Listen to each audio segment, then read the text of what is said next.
There's a new park and historical exhibit coming to downtown Atlanta. Well, maybe. Plus, a new city ordinance just passed punishing anyone who even participates in Atlanta street racing. All that and more is coming up. This is Apolitical.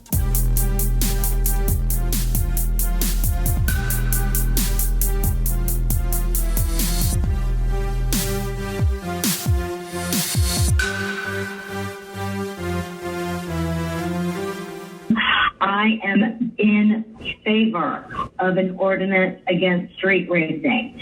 This is the fourth Saturday and Sunday that we have been up all night. That was Buckhead resident Hillary Vom. She's one of several Buckhead residents who called into last week's Atlanta City Council meeting, urging the council to pass a bill that will fix the growing street racing issue that has been keeping Buckhead residents up at all hours of the night. It's totally out of control. It's dangerous to be on the streets. You can't get to the hospitals. You can't get to the expressway. Our peaceful way of life has been taken away from us. At all hours of the night, 1 o'clock, 2 o'clock, 3 o'clock in the morning, and I cannot get back to sleep. And, it's gone to the point that if this does not stop, I am going to be moving outside of the city. According to residents, the problem began at the start of the COVID shutdown, when the streets were unusually clear of traffic. But apparently the problem has only persisted and grown worse since then. Many residents feel that city leadership is preventing the Atlanta Police Department from effectively cracking down on this issue.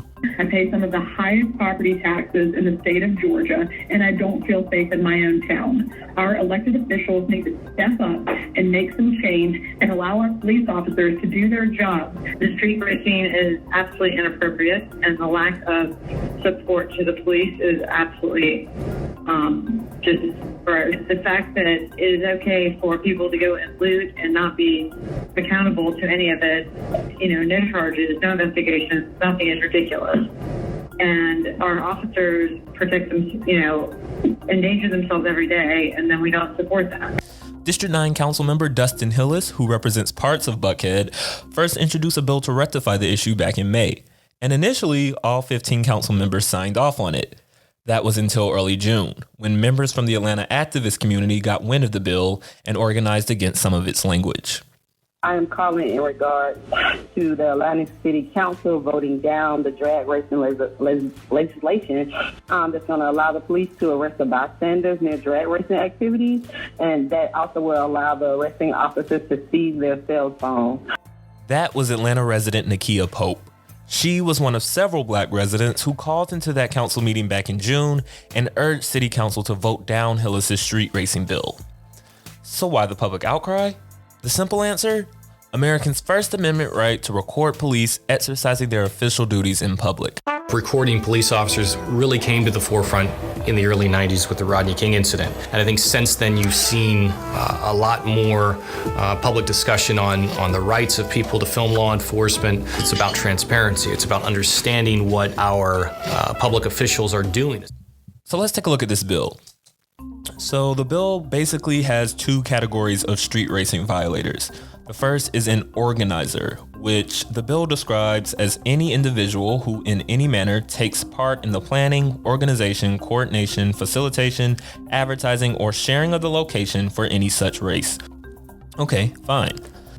Now the second category of violators is a participant, and here's where things get a little muddy. So in the original bill, they described a participant as any individual who is present at an illegal street racing exhibition for the purposes of taking part in the event, by riding in a race vehicle as a driver or passenger, assisting or encouraging with the organizers and or drivers in carrying out the event, photographing, filming, recording, and or broadcasting the event, or who exchanges money or anything of value with any driver, car owner, or other participant in connection with the event. So that photographing, filming, recording, and or broadcasting section is where the problem lied, and it's where most of the citizens who called into that meeting back in June took issue with the bill. Because let's say you're walking home and you see a crowd of people crowded around some cars, and then the police show up. If you stop to record, now the police have the authority to arrest you because they can claim that you are technically a participant in this illegal street race. So citizens from all across the city were basically concerned that with the bill written as it is, bystanders and passerbys wouldn't be able to record arrests during these illegal street races, and we all know how important that can be. I am the parent of a black male. I'm the grandparent of a black male. My conversation from the time they're 5 years old until they die, as long as I'm alive, is, son, be careful.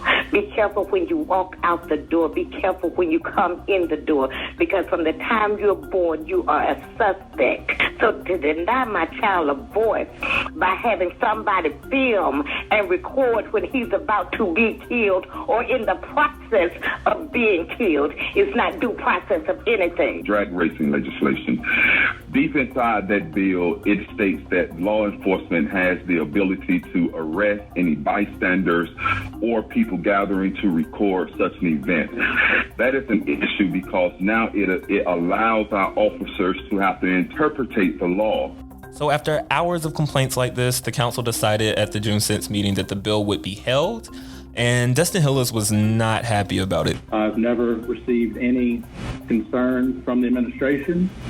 I've never received a concern via email, via phone, from any member of the public about this legislation, nor the administration. And actually today, they didn't even bother to tell me, have the decency, the human decency, to pick up the phone and call me and have a conversation about this legislation. I'm hesitant to send this back to committee for more study. I'm not really sure what needs to be studied. This is a problem throughout the city, so the blood's not going to be on my hands. That's all I'm going to say. So now fast forward to last Monday. Dustin Hillis has a fresh new bill. He's changed some of the language. Now the bill describes a participant as any individual who is knowingly present at an illegal street race, rides as a passenger, assists with promotion, or exchanges money at the event. The line about photographing and recording is now removed, and the bill now clarifies that a person who is a mere bystander, passerby, or observer not aware of the illegal activity shall not be deemed a participant. So basically, if you're knowingly there to watch a street race, you're a participant, but if you didn't know it was a street race, you're good. Still a little muddy, but whatever. Councilman Hillis is ready to get this bill passed so the Buckhead community can finally know peace again. But there's another issue. Mr. Hillis has added a new penalty to the bill that is pretty much illegal, and it was called out by District 6 Councilwoman Jennifer Ide. Looking at the new language that is added to the penalties, and I know everybody's desperate to do something to stop this racing, but where we're imposing a penalty to impound a car for up to 30 days before there's been a conviction, I just wanted to understand how that interplays with our state law. So basically, Hillis wanted to add a penalty stating that anyone cited for street racing would have their car impounded for a minimum of 30 days. However, that is illegal under state law because you can't impound someone's car for a driving violation before their case has been heard before a judge. Susan Garrett from the city's law department explains. The impound laws allow for impound, but then they have provisions for the vehicle to be reclaimed. For example, if it's owned by somebody else, the owner can come present proof of that and reclaim it. But none of them would allow for impound for a minimum of 30 days or to deprive somebody of their vehicle. So the legal department advised City Council to remove that 30-day minimum impoundment clause from the bill.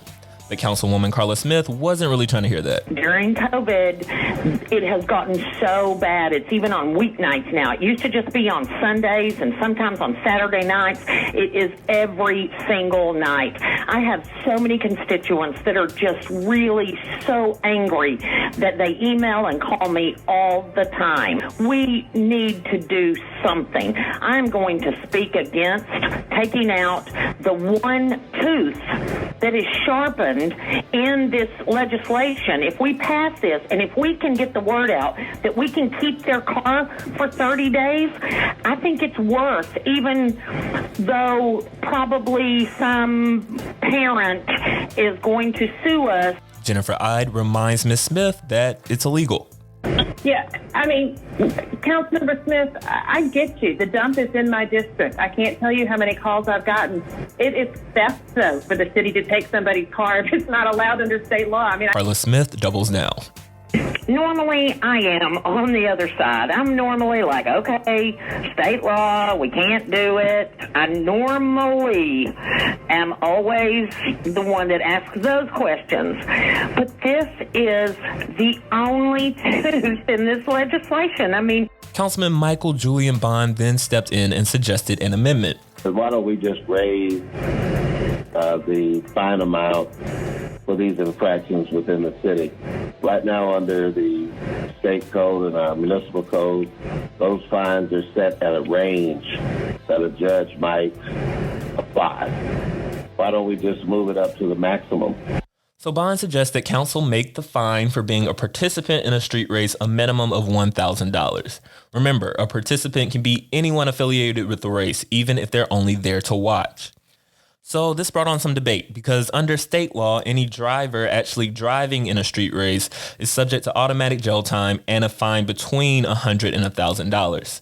So theoretically, an actual driver could only be fined $100 if that's what the judge sees fit, while someone who was just there to watch the race will automatically get hit with a $1,000 fine. District 3 Councilman Antonio Brown questioned if that made sense.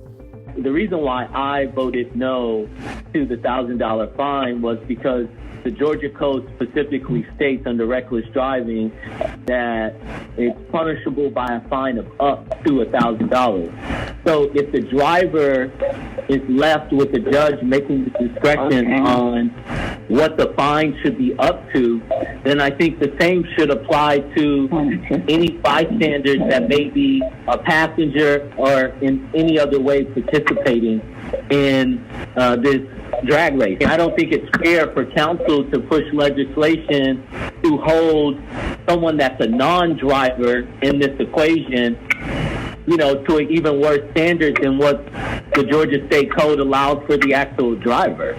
Councilman Michael Bond disagreed. I would disagree. I think if the goal is to make this activity unpopular and the ordinance is to act as a deterrent, I think that we took the appropriate action. We're trying to dissuade people from participating in these activities. Carla Smith expressed her support for Michael Bond's amendment, stating her belief that if there's no one there to watch, the drivers won't race. Mr. Bond is correct. If they have an audience, they're going to do it. If they don't have an audience, they're not going to do it. After some input from other council members, City Council ultimately voted in favor of Bond's amendment to enact the $1,000 fine to all street racing participants. Ide, Brown, and Councilman Matt Westmoreland were the only members to vote against the amendment. So that's where we are with street racing as of now. If you are caught by police at an illegal street race in the city, you are now subject to a minimum $1,000 fine. So for those of you who are part of the Atlanta street racing community, do what you will with that information. Let's all remember that the reason we're standing here is because this neighborhood was once flooded. Like the old 4th Ward Park, Cook Park will mitigate flooding and provide essential stormwater capacity in this community for decades to come. That was former Atlanta Mayor Kasim Reed speaking at the initial groundbreaking ceremony of Rodney Cook Sr. Park back in 2017. The 16-acre park, which is still pretty much a construction site at this point, sits just 1 block west of the Mercedes-Benz Stadium. Like Reed mentioned, the park is primarily being built to help prevent flooding in the Vine City community. For those of you who don't know, there was a huge flood in Vine City back in 2002, and dozens of homes were destroyed. So this park includes a stormwater pond to help prevent that from happening again. However, there are much, much bigger intentions for this park than just a stormwater pond. The park will also pay tribute to Atlanta being the cradle of the civil rights movement, 18 statues of Georgia's civil rights leaders and peacemakers, and a 110-foot peace column dedicated to civil and human rights, and the Dr. C.T. Vivian Library of African American Literature will be prominently... So the plan is for this park to also be the home of the all-new C.T. Vivian Library. They want to build an exhibit that features 18 different statues of Atlanta civil rights leaders. They want to add the Andrew Young Peace Center as well as an art center, and they want to build a headquarter office building type of situation for the Nobel Peace Prize organization. So So all of this is going in this 16-acre park in Vine City. So needless to say, this is a multi-million-dollar project, which probably explains why the park still isn't open. But the question I'm sure you're asking now is, who is building all of this and who is paying for it? Well, Councilman Michael Julian Bond wants it to be the National Monuments Foundation. He introduced and passed a bill last week that essentially authorizes Mayor Keisha Lance Bottoms to enter into negotiations with the National Monuments Foundation to build all of this out. So who is the National Monuments Foundation? Well, according to the bill, they are a public nonprofit organization whose purpose is to create beautiful, self-sustaining destination landmarks around the world. And they've done some work in Atlanta before. They built the World Athletes Monument in Midtown on Peachtree Street, which was dedicated to the 96 Olympics. And they built that arc on 17th Street right across from Atlantic Station. Now, the president and founder of the National Monuments Foundation is none other than Rodney Cook Jr., son of Rodney Cook Sr., i.e. the person this entire park is named after. We were privileged to have my dad live with us his last year, and all his friends were coming to essentially say goodbye. Sure. He didn't know that. He thought everybody would come to say hi. Right, exactly. And so he was having a great time, and he's thinking about stuff that he hadn't finished. And so he compelled me, son, go put Mims Park back in that community that was always so good to me. So this brought about some concerns from certain council members. Here's Councilwoman Jennifer Ide questioning Chief Procurement Officer Martin Clark. Have you all done an analysis of whether such a waiver is appropriate? How it was determined that this is the source that we should go with? Yes, there are other potential entities that can provide this service. I believe it is the wish of the administration that this particular entity has an ability to provide the service, and therefore asking the city council to go forward and authorizing them to complete the service. But there hasn't been any sort of selection search. We just picked the person that came to us to say they want to do it. There was not a competitive process. That is correct. So that was Ide basically asking, why isn't the process to win this contract with the city competitive? Why aren't we opening this opportunity up to the public so that contractors can bid on it and then the city can make the best choice? Why is the work automatically going to Rodney Cook Jr.? And basically the procurement officer's response was, this is who the mayor's administration wants to do the job. So council can either vote yes on the bill, waive the procurement code, and give the work to Cook, or they can vote down the bill and force the bidding for this contract to actually be competitive. The Department of Procurement recommends a competitive process. That is what we do. We try to provide as the public a transparent and competitive process as stated within the code. However, again, it's up to the governing body to make that decision to waive those requirements. So this park has been in the works for a very long time. I think planning for the park actually began back in 2012. So obviously you have council members who are very eager to get this bill passed, including the author of the bill, Councilman Bond. But this is also a project that's almost more than a decade in the making. And it has been a frustration for me that the current members in the bureaucracy of the city seem to be dumbfounded and uninformed about this decades-long process to bring this project to fruition. Here's District 4 Council Member Cleta Winslow. When the Piedmont Conservancy, when that legislation came before us years ago, the procurement department didn't tell them, oh, no, we can't accept the Piedmont Conservancy group. We're going to have to go out there and get bids from other organizations. They had a group that came in called the Piedmont Conservancy, and that was the group that the city of Atlanta worked with. So after some more debate, council ultimately voted to adopt Mr. Bond's legislation and send it to the mayor.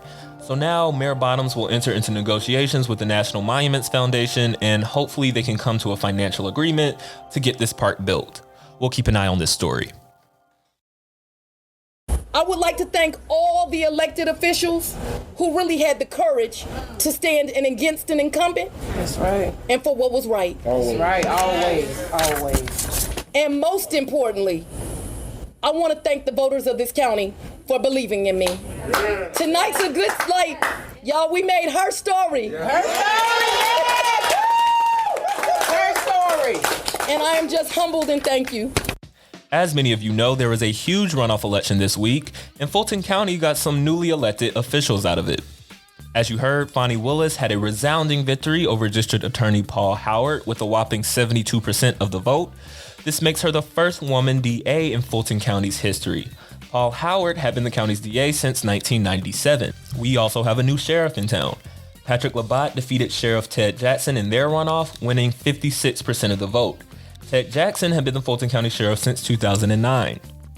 Melanie Lethbridge Harris will be a new Fulton County Superior Court judge. She defeated Tamika Rabowski Houston with 63% of the vote. And finally, parts of South Fulton, Union City, Douglasville, and Fairburn have a new state representative. Political newcomer Mandisha Thomas defeated State Representative Sharon Beasley Teague with 58% of the vote, making her the new state rep for District 65. Beasley Teague had been the representative for this district since 1993. So clearly there's very much a sentiment of out with the old, in with the new here in Fulton County. Make sure you guys take time to do your research on these newly elected officials, and most importantly, let's hold them accountable. This is all we have for you today on Apolitical. We'll see you next show.